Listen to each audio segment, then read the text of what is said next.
Hello दोस्तों, हम आज इस लेक्चर में पार्ट 9 करेंगे जिसमें उदाहरण है 6। दिखाइए कि 3.14267 एक परिमेय संख्या है। दूसरे शब्दों में 3.14267 को p बटा q के रूप में व्यक्त कीजिए जहां p और q पूर्णांक हैं। q not is equal to 0 यानी q 0 के बराबर नहीं है। तो सबसे पहले इस क्वेश्चन में ये पूछ रहा है कि यह बताना है कि क्या यह एक परिमेय संख्या है। यदि यह परिमेय संख्या है तो क्या इसका q अगर परिमेय संख्या के रूप में अर्थात p बटा q के रूप में यह आती है संख्या, तो क्या q उसका 0 के बराबर नहीं है। ठीक, तो ये चीज़ इसमें पूछ रहा है। तो ठीक है, तो सबसे पहले 3.14267 को सिंपल तरीके से हम लोग लिखते हैं और पहले से भी लिखते आते हैं। जैसे दशमलव जहाँ पर होता है उसको हम दशमलव को हटा देते हैं। दशमलव को हटा देंगे तो क्या आएगा 13142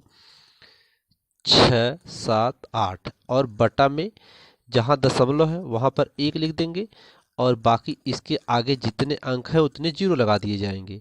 तो 1 2 3 4 5 6, तो 6 0 लगा दीजिए। 1 2 3 4 5 6। ठीक है, तो यह संख्या एक p बटा q के रूप में बन जाती है। ठीक है, तो 3 1 4 2 6 7 8 बटा 1 और 6 0 लगाया गया है तो 6 0 हम लोग यहाँ पर लिख देंगे। ठीक, तो दशमलव हटाने का यह आसान सा तरीका है कि दशमलव के नीचे 1 लिखिए और जितना उसके दाएं साइड में अंक हो उतना नीचे 0 लिख दीजिए उस 1 के बगल में, तो वह संख्या से दशमलव हट जाता है और वह संख्या p बटा q के रूप में बन जाती है। तो यह संख्या p बटा q के रूप में व्यक्त हो गई। अब यहाँ पर कह रहा है कि क्या संख्या यह p बटा q के रूप में है, तो हाँ, यह संख्या p बटा q के रूप में है, p और बटा q के रूप में है। और आगे उसमें कहा है कि q not is equal to 0, q 0 के बराबर नहीं होना चाहिए, तो यहाँ पर q 0 के बराबर नहीं है। ठीक है, तो इसलिए यह p बटा q के रूप में है। तो हम इसमें लिख सकते हैं, क्या लिख सकते हैं कि यहाँ पर लिख सकते हैं कि p बटा q के रूप में यह एक p बटा q के रूप की संख्या है। ठीक है, यह p बटा q के रूप की संख्या है। ठीक है, जहां p और q पूर्णांक है। ठीक है, जहां p और q क्या है, पूर्णांक है। ये भी पूर्णांक संख्या है, ये भी पूर्णांक संख्या है, पूर्णांक है और q not is equal to 0 भी है। ठीक है, तो दी गई संख्या एक परिमेय संख्या है। तो ठीक है, जहां p और q पूर्णांक है, पूर्णांक है तथा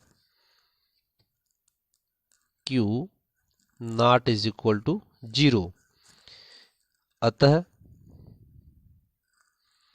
दी गई संख्या एक परिमेय संख्या है।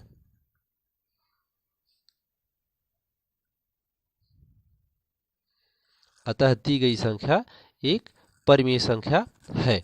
इस प्रकार से हम इसको कह सकते हैं। ठीक, तो ये संख्या क्या है, एक परिमेय संख्या है। ठीक है, इसको परिमेय की संख्या के रूप में हम लोगों ने बदलकर देख भी लिया। जो p बटा q के रूप में है, ये दोनों संख्याएं पूर्णांक संख्या है। q not is equal to 0 अर्थात q 0 के बराबर नहीं है, तो यह एक परिमेय संख्या के रूप में है।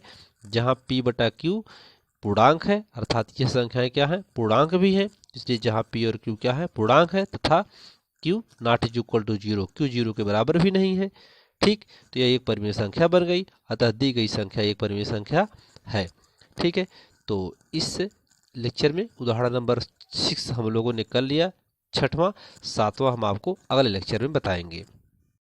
हेलो दोस्तों, इस वीडियो में आपको कंप्लीट कोर्स गणित कक्षा 9 NCERT पर आधारित सभी उदाहरण और जितने फार्मूला हैं, जो एक्टिविटी है और प्रश्नावली सब करवाए जाएंगे एक क्रम से। यदि आपको वीडियो अच्छा लगे तो प्लीज़ आप लाइक करें, सब्सक्राइब करें और शेयर करें। दोस्तों, कमेंट बॉक्स में ज़रूर अपने विचार को लिखें। धन्यवाद।